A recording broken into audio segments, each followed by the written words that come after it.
Ser constitucionalista en nuestros tiempos convulsos es como ser teólogo en tiempos de guerra.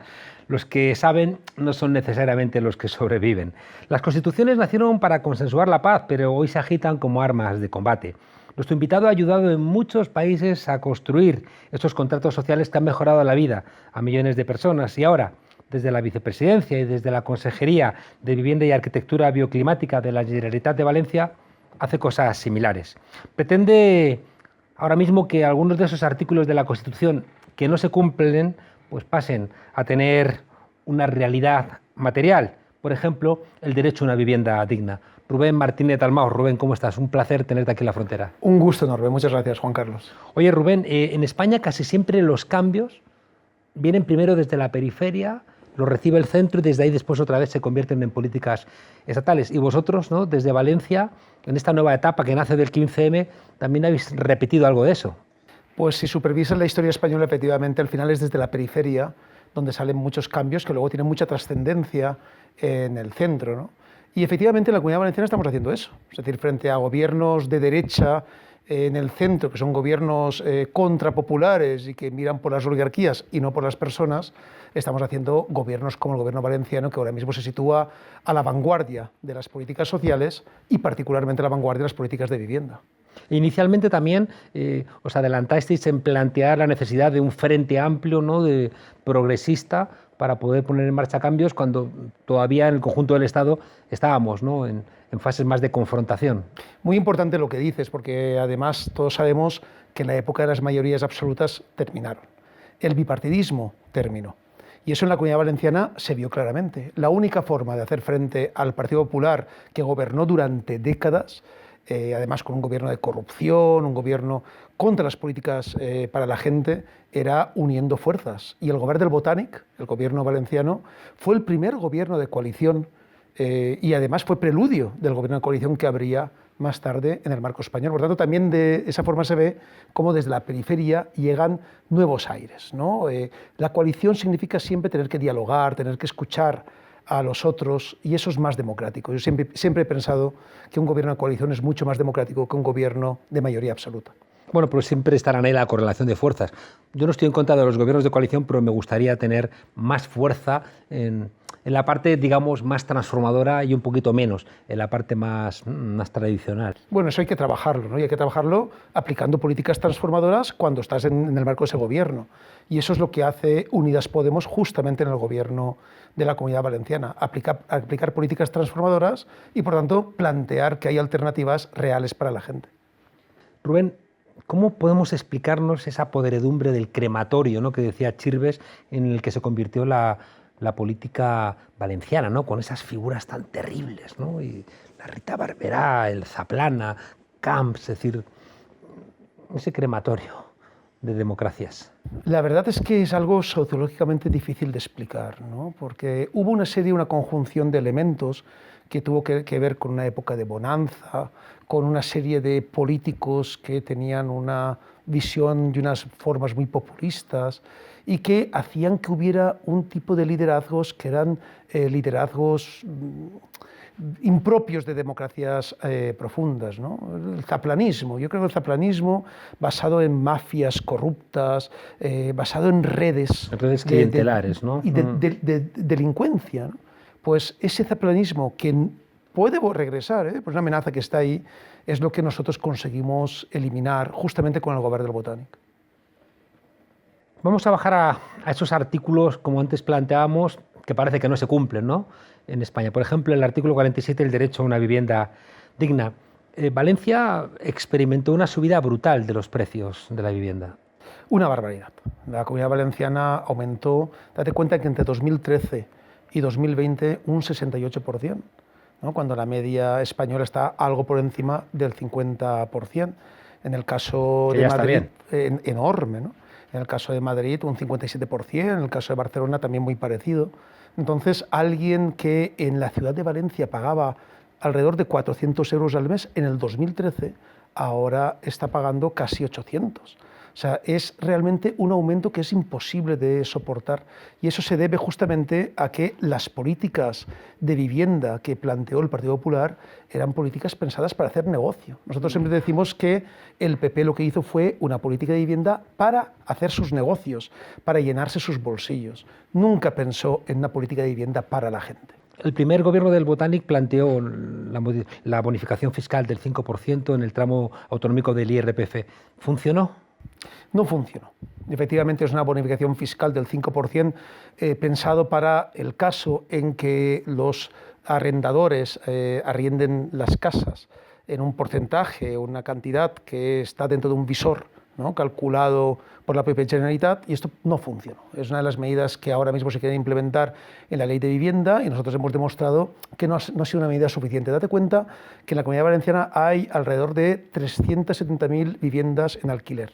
Solo 1.500 viviendas, es decir, el 0,41%, finalmente optó por esta medida. Por tanto, ha sido una medida que ha sido claramente insuficiente. Entró Podem en el Botanic y se impulsaron nuevas medidas de vivienda. Quiero preguntarte porque tengo la sensación de que en este laboratorio de la extrema derecha y también la confrontación, ¿no?, que ha puesto en marcha Unidas Podemos, ¿no?, con la bajada de Pablo Iglesias a esta pugna, el tema de la vivienda va a ser central, ¿no? Y vosotros lleváis muchas cosas avanzadas. Déjame preguntarte por asuntos concretos. En primer plano, duplicar el parque público de vivienda en los próximos 10 años. Esto es fundamental. Para poder tener un derecho a la vivienda garantizado, tenemos que tener parque público, es decir, tiene que haber viviendas de la comunidad autónoma o de los ayuntamientos a disposición de las familias valencianas. Pero esto no lo decimos nosotros, esto lo dice el Banco de España, que tampoco es que peque de ser muy revolucionario, o lo dice el Parlamento Europeo, o lo dicen todas las experiencias empíricas que han funcionado en Europa, el caso de Berlín o el caso de Viena. Sin un parque público no podemos hacer frente a un derecho a la vivienda. Y en la Comunidad Valenciana hay 14.000 viviendas, llegó a haber casi 40.000. El problema está que en la época del PP esas viviendas se vendieron, se privatizaron. ¿Y ahora qué tenemos que hacer? Tenemos que duplicar ese parque público. Tenemos que conseguir más de 30.000 viviendas en 10 años. Y en eso es en lo que ahora mismo estamos comprometidos. El segundo elemento es forzar a los grandes tenedores de vivienda para que movilicen esas viviendas vacías. Lo que no podemos es tener viviendas vacías y familias que no tengan un lugar donde vivir. Esto es totalmente incompatible con un derecho a la vivienda. Y por tanto, en la Comunidad Valenciana, que tenemos decenas de miles de viviendas vacías, lo que estamos haciendo es promover los mecanismos para que esas viviendas salgan al mercado o sean directamente gestionadas por las administraciones públicas, para que podamos ofrecer las viviendas a precios asequibles, a precios solidarios. Y eso implica finalmente que prácticamente 20.000 viviendas pueden salir al mercado ya mismo. ¿Qué ganaríamos con ello? Tener 20.000 viviendas más para las familias valencianas, destensionar el mercado del alquiler y, por tanto, garantizar el derecho a la vivienda. Cuando oíamos desde aquí, desde Madrid, cuestiones de vivienda vinculadas con Valencia, era necesariamente vinculada a la corrupción, ¿no? En cambio ahora estamos como encontrándonos con palabras que no son nuevas, pero que tienen una enorme actualidad. Por ejemplo, el tanteo. ¿Qué es eso del tanteo? Muy importante el tanteo, porque es un mecanismo que está en la legislación civil prácticamente en toda España, pero los gobiernos de derecha nunca lo utilizan. El tanteo es el derecho de adquisición preferente que tiene la administración pública cuando se produce una compraventa.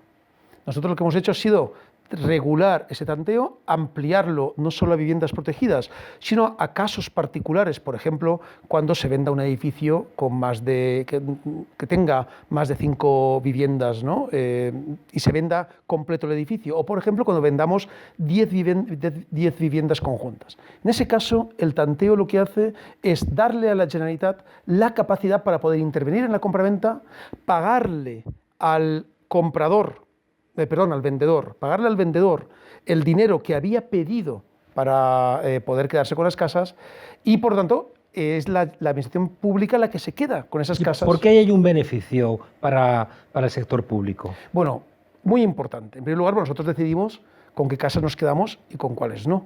Date cuenta que por el tanteo nosotros conseguimos casas a una media de 38.000 euros, que está entre un 30 y un 50% por debajo del precio de mercado habitual.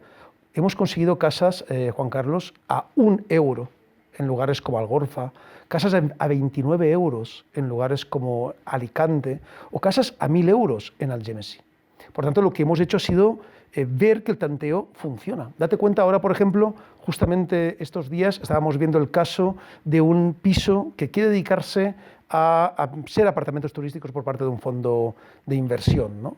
Pues bien, nosotros ya hemos dicho claramente, como ese piso, ¿no? ese edificio se venda, nosotros aplicaremos el tanteo y lo que queremos será pagar el dinero por el que se vende, pero quedarnos nosotros las casas e impedir que haya apartamentos turísticos en el centro de Valencia. ¿No puede ser usado por los vendedores para subir el precio, para hacer ese tipo de trampas? Claro, nosotros decidimos si entramos, si tanteamos o no. Por lo tanto, la Generalitat valora dentro de nuestras herramientas de valoración si interesa tantear. Por ejemplo, ¿está en una zona de necesidad habitacional? Pues podemos tantear y lo hacemos con más rapidez, con más determinación. O, por ejemplo, es un edificio, una casa que proviene de un embargo. Date cuenta, nosotros podemos tantear casas expropiadas. Incluso podemos luego tantearlas en nombre de la persona o de la familia a la que se le ha expropiado esa casa. En Madrid era un escándalo el tema de subasteros, ¿no? que al final todas estas casas expropiadas se las quedaban por nada, con elementos turbios, sucios, donde había también implicada la administración, a veces jueces. Claro, ha sido así, ¿no? Lamentablemente la derecha ha planteado una política de vivienda basada en el negocio, en llenar sus bolsillos. Y eso es justamente lo que estamos revirtiendo en la Comunidad Valenciana. Y habéis también planteado la compra de vivienda vinculada al Sareb. Claro, estamos comprando casas también. Estamos comprando casas a quienes tienen las casas. Muchas veces a los bancos, a la propia Sareb. Les hemos dicho, queremos vuestras casas. La Sareb ha costado 54.000 millones de euros al erario europeo y particularmente al español. Y eso implica que tiene que tener una dimensión solidaria en sus funciones. Y por tanto nosotros con la Sareb, por ejemplo, ya hemos hecho los primeros acuerdos de compraventa. También a fondos de inversión. Hemos comprado casas a fondos de inversión para poder tener esas casas en el parque público y evitar, por ejemplo, que familias sean desahuciadas. En la Pobla de Vallbona, una localidad bastante importante en la Comunidad Valenciana, hace pocas semanas anunciamos que finalmente se cerraba el acuerdo para que más de 20 familias que iban a ser desahuciadas pudieran quedarse en sus casas, porque la Generalitat llegó a un acuerdo con los propietarios, con el tenedor de esas casas, las compró y ahora son de la Generalitat. Sobre eso quería preguntarte, el otro día estuve en un desahucio terrible, pagó la mujer 250.000 euros por una casa horrorosa de 60 metros, vino la crisis, se la valoraron en 90.000, había pagado ya casi 80.000, la echaban a la calle sin alternativa habitacional. ¿Habéis tenido éxito vosotros a la hora de paralizar desahucios? Más de 400 desahucios paralizados en 1 año y medio de gobierno. Hemos estado al pie de calle. Que podrán parecer pocos también. Bueno, depende, porque recuerda que son desahucios de gente que iba directamente a la calle, es decir, y sin alternativa habitacional. Es decir, porque al fin y al cabo el concepto desahucio es un concepto que tiene que estar directamente relacionado con la alternativa habitacional. Es decir, nosotros siempre entramos cuando esa familia no tiene un lugar donde poder vivir. Y eso implica que cuando ha habido problemas de desahucios en Torrent, o ha habido problemas de desahucios en Alfafar, o ha habido problemas de desahucios en Puçol o en Ribarroja, nosotros hemos estado a pie de calle diciéndole a los grandes tenedores, esta gente no se puede ir de sus casas. Ha pasado algo muy triste, que es que todas las medidas que se han tomado durante el último año para evitar los desahucios en el marco de la pandemia, muchas de ellas no se han cumplido. La gente que es desahuciada es gente débil, son familias que no conocen muchas veces sus derechos. Y ahí ha estado siempre el gobierno de la Comunidad Valenciana a su lado. Que la última oportunidad para mucha gente es que los gobiernos de Unidas Podemos den respuesta, porque una de las peleas que hay ahora mismo en el ámbito estatal es qué ocurre con la regulación de precios, donde el Partido Socialista entiende que es un bien de mercado y por tanto tiene dificultades para asumir algo que incluso está en el acuerdo de gobierno. Nosotros ya lo hemos dicho, la regulación de los precios del alquiler es algo que está en el acuerdo de gobierno y los acuerdos se tienen que cumplir. Nosotros no tenemos competencia para poder regular esos precios de alquiler, pero sí tenemos competencias para otras medidas que estamos realizando, pero que tienen que ir acompañadas de ese marco estatal. Por eso, desde la Comunidad Valenciana hemos planteado diferentes propuestas a la Ley Estatal de Vivienda para la movilización del parque privado vacío, para la lucha contra los desahucios sin alternativa habitacional y la regulación de los precios del alquiler, que es una regulación que además se da en Europa desde hace décadas y que ha sido un elemento comprobado que ha funcionado. En el gobierno de coalición, en el gobierno estatal, hay tensiones entre Unidas Podemos y el PSOE precisamente en estos asuntos. ¿Cómo es la relación en la Comunidad Valenciana con el Partido Socialista? Bueno, yo tengo que decir que nuestra relación es una relación fluida. Lógicamente, siempre en un gobierno de coalición siempre hay tensiones, pero yo creo que nuestros socios valencianos, que son Compromís y el Partido Socialista, digamos, son socios con los que se puede hablar y, sobre todo, hasta ahora siempre se han cumplido todos los pactos que se han firmado. Tenemos un pacto muy importante, que es el Pacte del Botànic. El Pacte del Botànic incorpora una gran parte de las medidas que hemos comentado y nosotros continuaremos haciendo política para la gente mientras haya las condiciones de hacerlo. Si algún día no lo hay, lamentablemente tendremos que dejar el gobierno, pero eso por ahora no ha sucedido. Los flirteos que vimos del Partido Socialista del País Valencià, de Ximo Puig con Toni Cantó, no sé cómo se tienen que entender. Bueno, ahora mismo todo el mundo sabe dónde está Toni Cantó, qué es lo que realmente quería. Ciudadanos siempre ha sido el partido veleta, mirando hacia un lado, mirando hacia otro. Quizás esos cantos de sirena en algún momento pudieron ser escuchados por alguna gente del Partido Socialista, pero lo cierto es que nunca llegó a nada. Y lo que es cierto es que el pacto de gobierno nunca ha estado en peligro. ¿Y las relaciones con Compromís? Bueno, son relaciones muy cordiales. Compromís ha sido... ¿No son más tensas que las relaciones con el PSOE, con el Partido Socialista del País Valencià? Bueno, tensión siempre hay dentro de un gobierno de coalición, siempre, y es lógico. Además, en el caso de Compromís nos conocemos muy bien, hemos ido a 2 elecciones juntos y nos fue muy bien cuando fuimos en coalición con Compromís. Y lo cierto es que tenemos, digamos, una trayectoria que fue una trayectoria bastante profunda. Que ahora ellos están en el marco de otras, de otro tipo de flirteos. Digamos, de siglas, ¿no? Porque al fin y al cabo se trata de siglas y nosotros estamos en Unidas Podemos. Está bien, pero yo creo que en un gobierno democrático de coalición, Juan Carlos, nos tenemos que entender. Es que la alternativa es el zaplanismo, la alternativa es la derecha, la alternativa es el PP y Vox. Y mientras haya capacidad de poder hacer un gobierno de izquierda, esa alternativa nunca tiene que llegar. Tú conoces muy bien los gobiernos de América Latina de transformación, has estado colaborando como constitucionalista en varios de ellos. No sé si compartes conmigo que el gran problema que tiene la izquierda en el siglo XXI es el partido movimiento, es decir, no somos capaces de construir partidos que se acompasen al siglo XXI, ¿no? Y al final caemos en viejas fórmulas o directamente en ninguna. No sé si en el caso del País Valencià la relación entre las instituciones y el partido está teniendo un comportamiento virtuoso, estáis vislumbrando vías alternativas, estáis cayendo en los errores que hemos caído siempre en la izquierda. ¿Cómo ves esta relación entre las instituciones y esa construcción del partido? Yo creo que los partidos, tal y como están ahora mismo diseñados, se quedaron en el siglo XX, no han pasado al siglo XXI. Es decir, son partidos que continúan en el marco de un sistema de representación que también se quedó en el siglo XX o en el siglo XIX. Es decir, el parlamentarismo tal y como está construido realmente es muy cuestionable.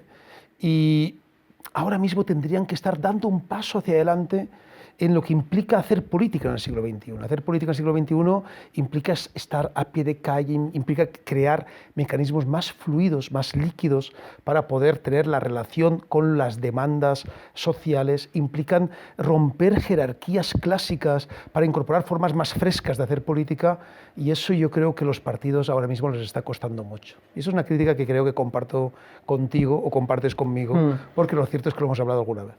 Pero al mismo tiempo estoy convencido de que si no hay una mínima estructura, la fuerza política se desvanece. Absolutamente. Y esa fuerza política está compuesta de militantes que son como decía Lorca de la Barraca, que ejercen una suerte de sacerdocio.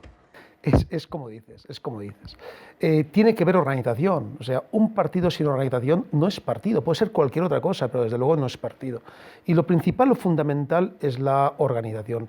Desde ese punto de vista, esa organización tiene que ser una organización actualizada a los tiempos que corren, con nuevas formas de militancia, con nuevas formas de trabajo conjunto, con nuevas maneras de poder impulsar la relación entre las necesidades y las decisiones políticas. Por tanto, tenemos que actualizarnos dentro del marco de ese partido-movimiento que comentaba.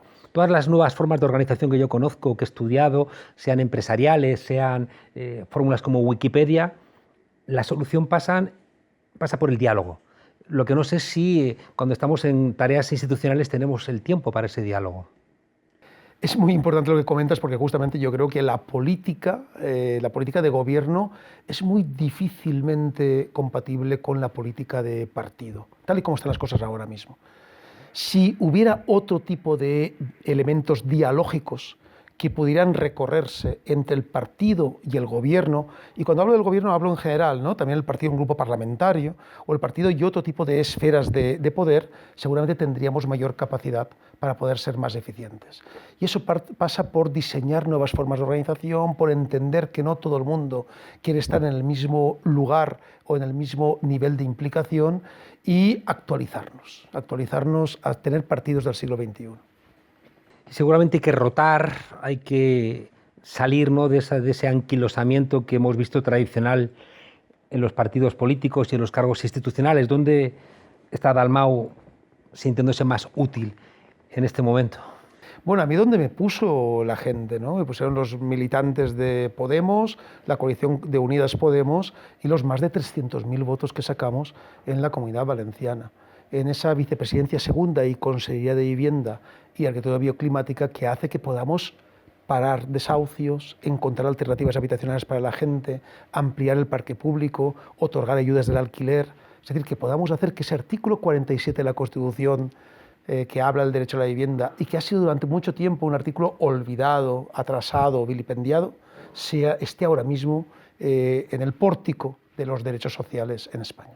Rubén, tú has pasado mucho tiempo en América Latina, en apenas un mes hay elecciones en Perú, segunda vuelta en Ecuador, la constituyente en Chile. ¿No te hierve la sangre queriendo ir a echar una mano por allí? Seguro que tú me entiendes muy bien cuando te digo que efectivamente ahora mismo, pues vamos, por supuesto que me encantaría poder estar ahora mismo pues en Perú apoyando a Verónica Mendoza, en Ecuador apoyando a Andrés, ¿no? En Chile estas elecciones constituyentes serán muy importantes, pero lo cierto es que ahora mismo nos toca hacer política en España, en la Comunidad Valenciana, y hacer política para nuestra gente, y ya habrá tiempo para hacer otras cosas. Allí también nos están mirando bastante, lo que estamos haciendo en España. Lo sé, me consta y me lo dicen permanentemente. Y lo que estáis haciendo en programas como este es determinante para hacer política de verdad. Rubén Martínez Dalmau, vicepresidente del Gobierno de la Generalitat. Muchas gracias por venir aquí a nuestra humilde frontera en esta esquina de Madrid. Mucha suerte con todas las políticas y supongo que vas a ver a Pablo Iglesias y le vas a contar una buena parte, ¿no?, de todos estos avances en vivienda. Por supuesto que sí. Estoy convencido que también en el caso de la Comunidad Valenciana hace falta que se siga el rumbo que hemos desarrollado. En el caso de la Comunidad de Madrid hace falta que siga el rumbo que hemos desarrollado en la Comunidad Valenciana, y eso estoy convencido que alguien como Pablo, que además entiende que la vivienda es un derecho y se ha dejado la piel en ese marco, estoy convencido que está encantado de conocer estas experiencias valencianas. Y esta mañana habéis estado en la toma de posesión de Yone Belarra y de Yolanda Díaz. Esta mañana hemos estado, ha sido magnífico poder ver cómo dos compañeras forman parte de un gobierno que va a tener una presencia femenina, va a ser un gobierno emancipador y vamos a poder por fin estar orgullosos de nuestro gobierno. Suerte con todo, Rubén. Muchas gracias, Juan Carlos.